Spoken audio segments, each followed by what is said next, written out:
बिस्मिल्लाहिर्रहमानिर्रहीम। आज का जो हम प्रैक्टिकल डिस्कस करने जा रहे हैं वो है gravimetric analysis of calcium ions. कि हमें सोल्यूशन दे दिया जाएगा, उसमें से हमने बताना है कि हमारे पास जो सोल्यूशन है उसमें कैल्शियम आयन की कंसनट्रेशन कितनी है। तो यही हमारा सिंपली आज का प्रैक्टिकल है। इसको ग्रेविमेट्रिक एनालिसिस के ज़रिए हम फाइंड आउट करेंगे कि कैल्शियम आयन की कंसनट्रेशन क्या है। यू आर ऑन कैमाज़म YouTube channel and it's Mohammad Alam Javed. तो स्टार्ट करते हैं। प्रैक्टिकल्स के केस में जो प्रोसीजर है, जो प्रोसेस है लिखने का या प्रैक्टिकल कॉपी को किस तरह लिखते हैं वो तकरीबन ऐसे ही है, लेकिन यहाँ पर एक चीज़ मिसिंग है कि यहाँ पर आपने क्या देखना है कि ये जो हेडिंग है इसके बाद या केमिकल्स रिक्वायर्ड के बाद या इससे पहले आपने केमिकल ऑपरेटर्स भी लिखना है जो आप यूज़ करते हैं। तो वो ऑपरेटर्स क्या है वो अभी हम देख लेते हैं कि जो जो ऑपरेटर्स आप लैब में यूज़ करेंगे आप वो लिखेंगे। In this practical, in case of this practical, आपका जो ऑपरेटस है वो ऑपरेटस मेजरिंग सिलेंडर हो सकता, हाँ जी मेजरिंग सिलेंडर है वो आपका ऑपरेटस, वो कॉनिकल फ्लास्क है, वो बीकर है, वो आपके पास एक फनल है और उसके बाद आपके पास है फ़िल्टर पेपर है। तो ये चंद एक चीज़ें हैं। स्पैचुला और स्टीयर वगैरह भी आप लेंगे, यानी कि जो जो कुछ ऑपरेटर्स आप लैब में यूज़ करेंगे वो लिख देंगे आप। तो केमिकल कौन कौन से रिक्वायर्ड हैं। ऑपरेटर्स के बाद आप केमिकल रिक्वायर्ड लिखेंगे। केमिकल्स में पोटाशियम ऑक्जेलेट है रिक्वायर्ड है आपको, K2Cr2O4। उसके बाद कैल्शियम डाइक्रोमेट रिक्वायर्ड है आपको, कैल्शियम डाइक्रोमेट CaCrO4 Cr2O4। उसके बाद आपको रिक्वायर्ड है कैल्शियम डाइक्लोराइड CaCl2। तो ये आपको कुछ केमिकल्स रिक्वायर्ड हैं। इसके बाद केमिकल इक्वेशन जो है वो कुछ इस तरह से है कि आप डाइक्रोमेट के साथ कैल्शियम का रिएक्शन करवाते हैं, कैल्शियम आयन, तो आपके पास फाइनल CaC2O4 यानी कैल्शियम आपके पास डाइक्रोमेट आ जाता है। तो प्रोसीजर क्या होगा इसके लिए। सबसे पहले आप 5% सोल्यूशन कैल्शियम डाइक्लोराइड का और 5% सोल्यूशन जो है पोटाशियम क्रोमेट का, ये आप तैयार करेंगे। दोनों के 5% सोल्यूशन तैयार करने हैं।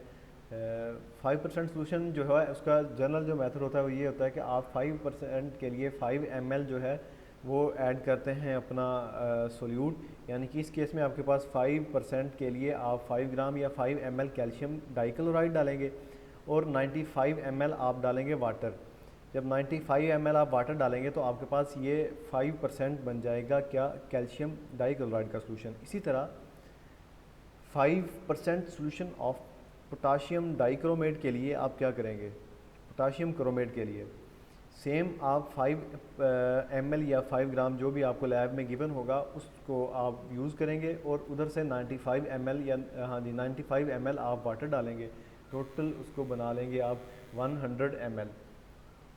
तो ये आपके पास बन जाएगा क्या, 5% सोल्यूशन ऑफ पोटाशियम क्रोमेट।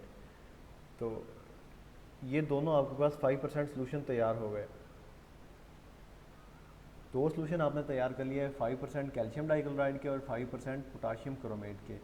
अब क्या करना है, जो पोटाशियम क्रोमेट का सोल्यूशन बनाया आपने, इसको आपने फ़िल्टर करना है कि इसमें से कुछ इम्प्योरिटीज़ हैं पड़े पड़े की, कोई बाद का ऑक्सीडेशन या ये कोई कुछ भी मसाइल हैं इसमें से, या इसमें कोई प्रेसिपिटेट्स वगैरह आ गए या इम्प्योरिटीज़ आपको नज़र आ रही हैं, तो आपने फिर फ़िल्टर करना है इसे।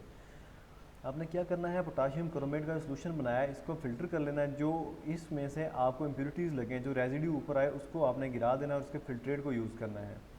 50 ml सोल्यूशन आपको दिया जाएगा कैल्शियम क्लोराइड का, कैल्शियम डाइक्लोराइड का, एक बीकर में।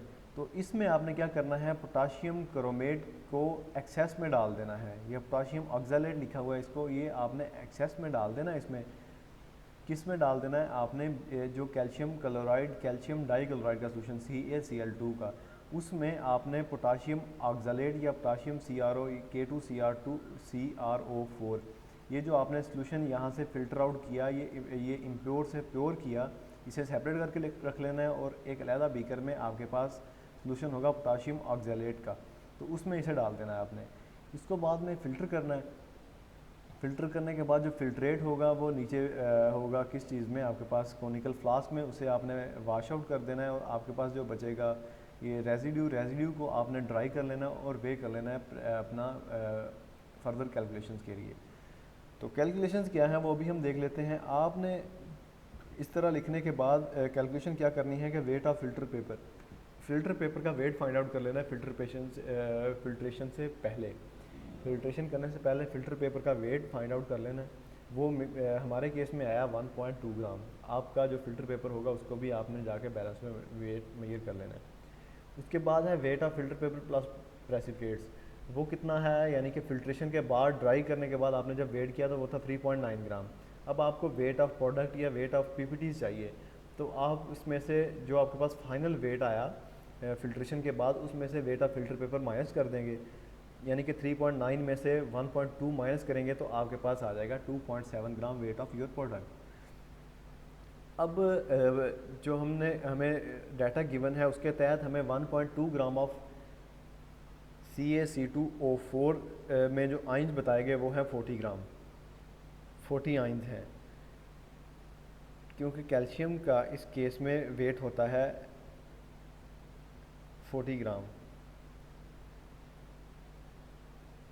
अब देखें 1 ग्राम ऑफ कैल्शियम CaC2O4 में कैल्शियम आइंस कितने हैं, तो वो हम 40 को डिवाइड कर देंगे 128 पर। ये कैसे करेंगे, ये CaC2O4 का जब हम एटॉमिक मास या एटॉमिक वेट फाइंड आउट करेंगे तो वो कितना आएगा हमारे पास, कैल्शियम का 40 होता है, कार्बन का 12 है, तो 2 कार्बन का मिलकर 24 बन जाएगा। 40 10 कितना बन गया 50, और पीछे 4 बच के रिमेनिंग 4 जो है 54 बन गया यहाँ तक।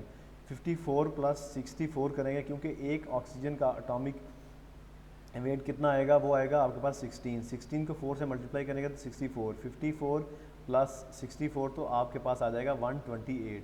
अब 40 डिवाइडेड बाई 128 आप करेंगे तो उसके बाद आपको 2.7 ग्राम ऑफ कैल्शियम CaC2O4, इसमें कितने आइंस हैं ये आपको डाटा गिवन है। 40 ग्राम हमने देख लिया, 40 को डिवाइडेड बाई 120 करेंगे और 2.7 के चाहिए तो 40 डिवाइडेड बाई 120, इसका जो आंसर आएगा उसको हम मल्टीप्लाई कर देंगे 2.7 ग्राम के साथ। 2.7 से जैसे मल्टीप्लाई करेंगे तो आपके पास आंसर आ जाएगा 0.844 ग्राम। 50 centimetre cube of CaC2O4 contain calcium ion कितने हैं, 50 सेंटीमीटर क्यूब में हमारे पास इतने होने चाहिए, क्योंकि हमने 50 सेंटीमीटर क्यूब हमें जो लैब में दिया गया वो सैम्पल सोल्यूशन इतना था, उसमें हमने देख लिए कि 0.84 ग्राम थे। सोल्यूशन का वॉल्यूम ये था और उसमें जो थी कंसनट्रेशन CaC2O4 की वो 2.7 ग्राम। तो उसके तहत हमें पता चल गया कि 0.84 ग्राम जो है कैल्शियम आयंस मौजूद हैं। अब हमें 50 सेंटीमीटर क्यूब के पता चल गए हैं, अब हमने फाइंड आउट करने हैं किसके 1 सेंटीमीटर क्यूब के, कि उसमें कितने कैल्शियम आयन हैं। सिंपली इसको डिवाइड कर देंगे 50 पर तो हमारे पास 1 के आ जाएंगे। तो इसका जो आंसर आएगा उसको हम 1000 से यहाँ पर मल्टीप्लाई करेंगे, क्योंकि हमें 1 लीटर में फाइंड आउट करने हैं कैल्शियम आयंस की कंसनट्रेशन के कैल्शियम आयन कितने हैं। अगर हमें 1000 में फाइंड आउट करना है, यानी कि 1 लीटर में 1000 centimetre cube is equal to 1 litre. तो जब हम इसे मल्टीप्लाई करेंगे किसके साथ, 1000 के साथ, तो हमारे पास जो आंसर आ जाएगा वो बनेगा 16.86 ग्राम पर लीटर, कि 1 लीटर जो सैम्पल सोल्यूशन है उसमें 16.86 ग्राम जो है कैल्शियम आयन की कंसनट्रेशन मौजूद है। ये हमने ग्रेविमेट्रिक एनालिसिस कर लिया किसका, सोल्यूशन का, और उसमें से कैल्शियम आयन की एनालिसिस होगी कि हमारे पास कैल्शियम आयन्स कितने हैं पर लीटर। तो रिजल्ट लिखेंगे 1, यहाँ पर 1 ml क्यों लिखा, यहाँ पर आएगा 1 litre solution contain 16.86 gram of calcium ions, तो ये लिखेंगे आप रिजल्ट। ml तो नहीं, हमने 1 लीटर 1000 में फाइंड आउट किए हैं, यहाँ पर 1 ml नहीं आएगा। तो ये हो गया आपका gravimetric analysis of calcium ions. तो इधर भी आप रिजल्ट में यही लिख देंगे कि यहाँ पर 1 ml नहीं आएगा, 1 लीटर सोल्यूशन कंटेन या 1000 centimetre cube solution contain 16.86 gram ions of calcium या कैल्शियम आइंस। तो ये था आपका प्रैक्टिकल, होपफुली समझ भी आया होगा अब तक के लिए। इतना ही, ओके जी, अल्लाह हाफिज़।